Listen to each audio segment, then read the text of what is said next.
Welcome to Biothuli 12th standard biozoology lesson 2ல வந்து ஒரு இம்பார்ட்டன்டான ஒரு 5 மார்க் கொஸ்டின் இன்னைக்கு பார்க்க போறோம். Spermatogenesis and oogenesis. இது ஒரு புக் பேக் கொஸ்டின் தான் உங்களுக்கு.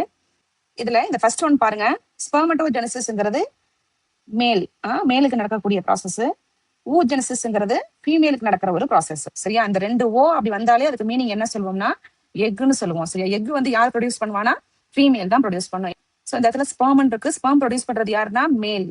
ஜெனிசிஸ் அப்படின்னா என்ன அர்த்தம்னா உருவாக்குறது. அந்த ஸ்பெர்மட்டோஜெனிசிஸ் அந்த ஸ்பெர்ம உருவாக்கக்கூடிய ஒரு நிகழ்ச்சி. ஊஜெனிசிஸ் எக் உருவாக்கக்கூடிய ஒரு நிகழ்ச்சி தான். சோ இதுல ஃபர்ஸ்ட் பாருங்க, இதுல ஸ்பெர்மட்டோகோனியான் இருக்கு, இதுல ஊகோனியா. நீங்க எழுதும் போது இந்த மாதிரி கம்பேர் பண்ணி எழுதினீங்கன்னா மறக்காம இருக்கும். சோ அப்ப ஃபர்ஸ்ட் ஸ்டேஜ் தான். ரெண்டுமே பாத்தீங்கன்னா 2n ஸ்டேஜ்ல இருக்கு. செகண்ட் பாத்தீங்கன்னா இதுல மைட்டாட்டிக் டிவிஷன் நடக்குது. மைட்டாட்டிக் டிவிஷன் தான் சேம் எங்கேயும் நடக்குது, இந்த ஊஜெனிசிஸ்லயும் நடக்குது. மைட்டாட்டிக் டிவிஷன் நடந்து அந்த ஸ்பெர்மட்டோகோனியாவும் ஊகோனியாவும் என்ன பண்ணுதுன்னா பிரைமரி செல்ஸ் ப்ரொடியூஸ் பண்ணுது. பிரைமரி ஸ்பெர்மட்டோசைட், இந்த இடத்துல பிரைமரி ஊசைட், அப்படியே அந்த வார்த்தை மட்டும்தான் மாறும்.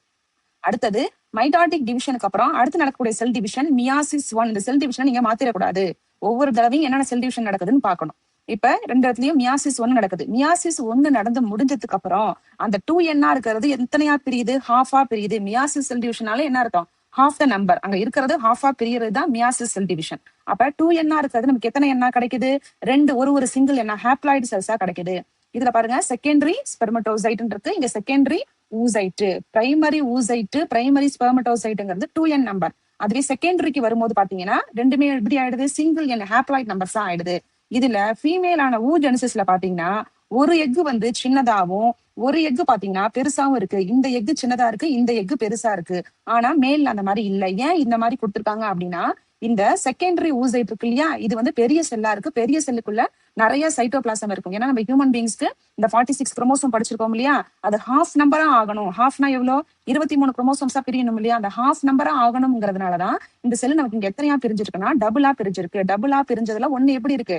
பெருசா இருக்கு. இப்ப இந்த பெருசா உள்ளதுதான் என்னவா மாறும்னா ஃபீமேலோட ஊசைட்டா மாறும், ஃபீமேலோட எக்கா மாறும். ஏன்னா சின்னதா உள்ள செல்லுக்கு பாத்தீங்கன்னா சைட்டோபிளாசம் இல்ல.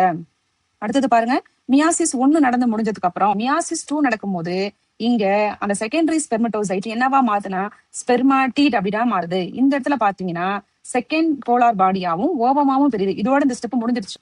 மியாசிஸ் 2 முடிஞ்சதுக்கு அப்புறம் மேல்ல பாத்தீங்கன்னா அந்த செகண்டரி ஸ்பெர்மட்டோசைட் என்னவா மாறி இருக்குன்னா ஸ்பெர்மாட்டிட் அப்படின்னு மாறி இருக்கு. ஸ்பெர்மாட்டிட்ங்கிறது பாத்தீங்கன்னா முதல் நிலை விந்து செல், வட்ட வடிவுல உள்ள விந்து செல்கள். இந்த செல்களால என்ன பண்ண முடியாதுன்னா நகர்ந்து போக முடியாது. ஓகேவா? அதுக்கப்புறம் பாத்தீங்கன்னா ஸ்பெர்மியோஜெனிசிஸ்ங்கிற ஒரு ப்ராசஸ் நடந்ததுக்கு அப்புறம் தான் அந்த வட்ட வடிவுல உள்ள அந்த இளம் நிலை ஸ்பெர்ம் செல்ஸ் என்னவா மாறுது?